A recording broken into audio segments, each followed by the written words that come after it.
Bismillahirrahmanirrahim. Assalamualaikum warahmatullahi wabarakatuh. Saya Yazid Imam Bustami, mahasiswa IAIN Pontianak, Fakultas Usuluddin Adat dan Dakwah, Prodi Studi Agama-Agama. Dalam video ini saya akan menjelaskan mengenai moderasi beragama, yang mana untuk memenuhi tugas akhir dari mata kuliah Hadis Perbandingan Agama, yang dalam hal ini diampu oleh Bapak Haji Miskari LCMHI. Untuk itu mari kita masuk kepada pembahasan yang pertama, yaitu mengenai pengertian dari moderasi beragama itu sendiri. Kata moderasi itu berasal dari kata moderat ya. Moderat ini adalah sebuah kata sifat, turunan dari kata moderation dalam bahasa Inggris, yang berarti tidak berlebih-lebihan atau sedang. Kata moderasi ini juga berasal dari bahasa Latin, yaitu moderatio, yang berarti kesedangan, tidak berlebihan dan tidak kekurangan, alias seimbang. Jadi kita dapat simpulkan ya bahwasannya di sini moderasi adalah seimbang ya. Dalam KBBI, Kamus Besar Bahasa Indonesia, kata moderasi ini didefinisikan sebagai pengurangan kekerasan atau penghindaran keekstriman. Dalam bahasa Arab juga pada moderasi ini adalah wasat atau wasatiyah. Sebagaimana di Quran juga dijelaskan bahwasannya wasatiyah adalah pertengahan. Dalam Quran surah Al-Baqarah ayat 143, wa kadzalika ja'alnakum ummatan wasata, dan aku jadikan kalian adalah ummatan wasata, umat yang pertengahan. Kata ini juga mengandung makna i'tidal atau adil ya, dan tawazun, berimbang. Orang yang menerapkan prinsip-prinsip wasatiyah ini itu biasa atau bisa juga disebut dengan wasit ya. Adapun di sini adalah lawan kata dari moderasi adalah tatarruf dalam bahasa Arab, yang dalam bahasa Inggris juga mengandung makna ekstrim, radikal, and excessive ya. Juga bermakna ya dalam pengertian berlebihan juga. Dalam bahasa Arab juga setidaknya ada dua kata yang maknanya sama dengan ekstrim, yaitu al-ghulu dan tasyaddud. Dalam konteks beragama juga pengertian berlebihan ini diterapkan untuk menyebut orang-orang yang bersikap ekstrim ya, yaitu melampaui batas dan ketentuan syariat agama. Jadi bisa dikategorikan orang yang melampaui batas, yaitu dalam syariat agama ya, itu bisa disebut dengan ghulu dan tasyaddud ya. Kita masuk pada pengertian agama ya. Dalam KBBI, Kamus Besar Bahasa Indonesia juga, agama adalah pengatur atau sistem yang mengatur tata keimanan, kepercayaan ya, dan keyakinan serta pengabdian kepada Sang Pencipta yang Maha Kuasa. Terus serta tata kaidah yang berhubungan dengan pergaulan manusia dan manusia serta lingkungannya. Di sini kita bisa simpulkan bahwasanya dalam agama itu ada konsep horizontal dan vertikal, yang mana mengatur hubungan antara manusia dengan Tuhannya dan juga manusia dengan manusia lain dan lingkungannya juga. Nah, ketika moderasi disandingkan dengan kata beragama, maka menjadi moderasi beragama, yang istilah tersebut berarti menuju atau merujuk kepada sikap mengurangi kekerasan atau menghindari keekstriman dalam cara pandang, sikap, dan praktik beragama. Karenanya ya, kalau mau dirumuskan, moderasi beragama adalah cara pandang juga, cara pandang kita, sikap, dan praktik beragama dalam kehidupan bersama. Jadi bukan kehidupan pribadi ya. Dengan mengejawantahkan esensi ajaran agama yang melindungi harkat dan martabat manusia dan membangun kemaslahatan umum di sini. Berlandaskan prinsip adil, berimbang, dan menaati konstitusi sebagai kesepakatan bangsa. Jadi bisa disimpulkan bahwasanya di sini moderasi beragama adalah suatu cara pandang orang manusia, suatu cara pandang orang yang beragama, yaitu sikapnya, praktiknya dalam beragama, yaitu tidak ada keekstriman, tidak ada kekerasan ya.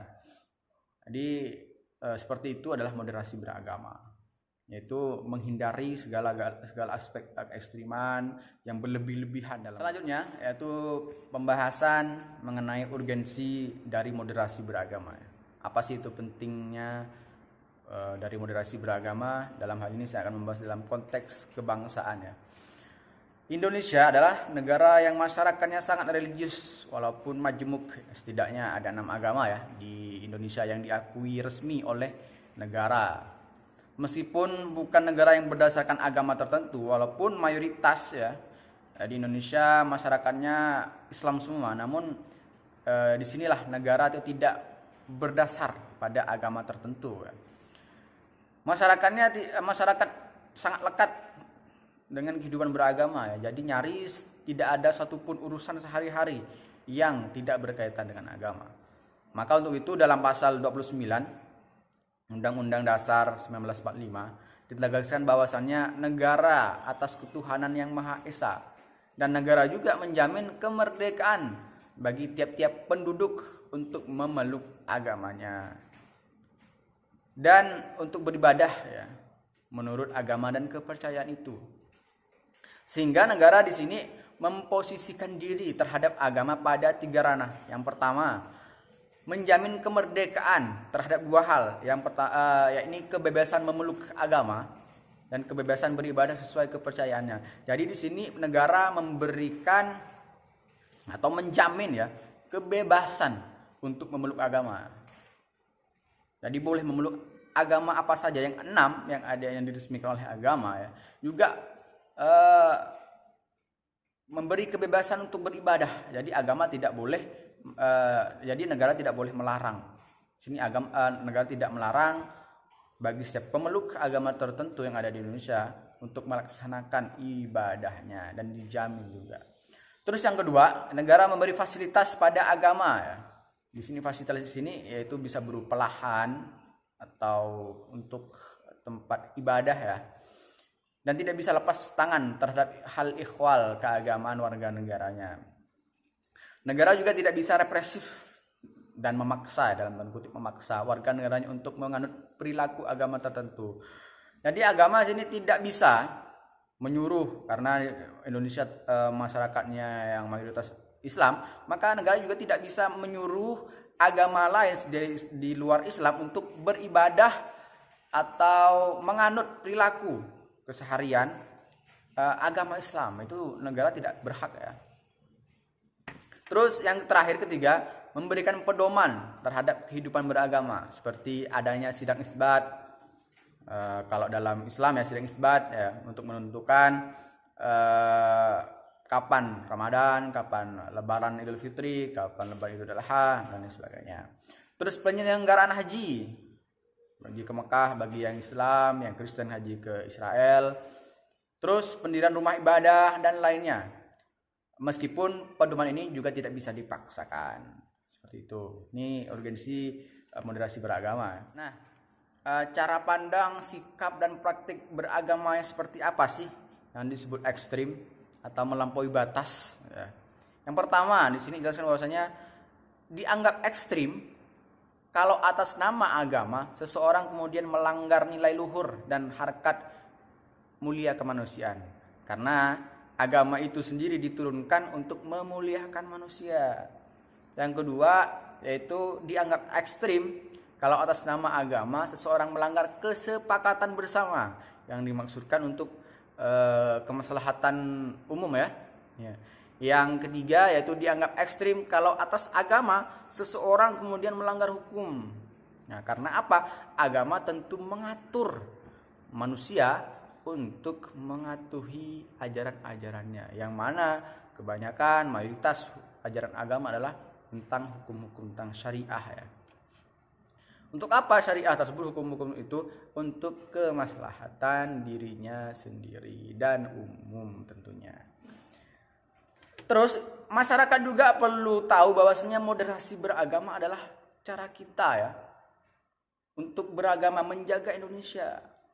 Karena kenapa? Karena tentu kita tidak mau mengalami nasib yang sama seperti saudara-saudara kita yang di Timur Tengah sana ya, yang negaranya terancam bubar, kehidupan masyarakatnya carut marut akibat konflik sosial politik yang berlatar belakang perbedaan tafsir agama.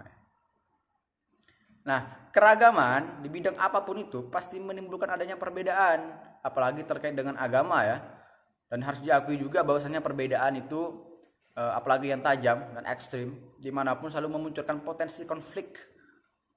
Seperti kita ketahui bahwasanya perbedaan agama, perbedaan tafsir, menafsirkan suatu ayat itu bisa menimbulkan konflik itu. Kalau tidak dikelola dengan baik, maka potensi konflik seperti ini bisa melahirkan sikap ekstrim ya dalam membela tafsir klaim kebenaran versi masing-masing. Ini sudah terjadi di Indonesia ya. Berbeda pendapat tentang dalam khususnya dalam agama Islam, berbeda pendapat terhadap penafsiran satu hadis ataupun satu ayat itu menimbulkan konflik yang berkepanjangan. Konflik yang berlatar belakang perbedaan klaim ini, perbedaan penafsiran terhadap ayat maupun hadis, tentu daya rusaknya itu akan lebih dahsyat lagi, karena agama itu berkaitan dengan relung emosi terdalam dan terjauh pada jiwa setiap manusia. Itulah mengapa moderasi beragama ini penting hadir di Indonesia. Ya, kenapa? Agar ia bisa menjadi solusi untuk menciptakan kerukunan, harmoni sosial, sekaligus menjaga kebebasan dalam menjalankan kehidupan beragama, menjaga keberagaman tafsir dan perbedaan pandangan-pandangan, serta tidak terjebak dalam ekstremisme, paham yang ekstrim, intoleransi, tidak toleransi ya, dan kekerasan atas nama agama. Nah, yang disebut moderat di sini bukanlah orang yang dangkal keimanannya. Perlu diketahui bersama juga, ketika orang yang bersikap moderat itu bukan dangkal keimanannya, bukan orang juga yang dianggap sepele, bukan juga orang yang dianggap menyepelekan tuntunan agama, dan juga bukan pula orang yang ekstrim liberal. Tidak, kenapa? Orang yang moderat adalah mereka yang soleh ya, dan solehah, berpegang teguh pada nilai-nilai dan moral dan esensi ajaran agama, serta memiliki sikap cinta tanah air, toleransi, anti kekerasan, ramah terhadap keberagaman budaya lokal, karena Indonesia juga adalah berbagai budaya ya, banyak sekali budaya. Nah, semangat moderasi beragama ini untuk apa? Untuk mencari titik temu dua kutub ekstrim dalam beragama. Satunya mengatakan bahwasanya tidak boleh, satunya boleh. Nah, di sisi lain ada pemeluk agama yang ekstrim, meyakini mutlak kebenaran satu teks tafsir agama, lalu menganggap yang lain sesat. Karena memiliki perbedaan tafsir terhadap ayat tersebut. Di sisi lain ada juga umat beragama yang ekstrim mengabaikan kesucian agama atau mengorbankan kepercayaan atas dasar ajaran agama, atas juga nama toleransi ya terhadap pemeluk agama lain. Kedua sikap ini perlu dimoderasi, dikasih pertengahan.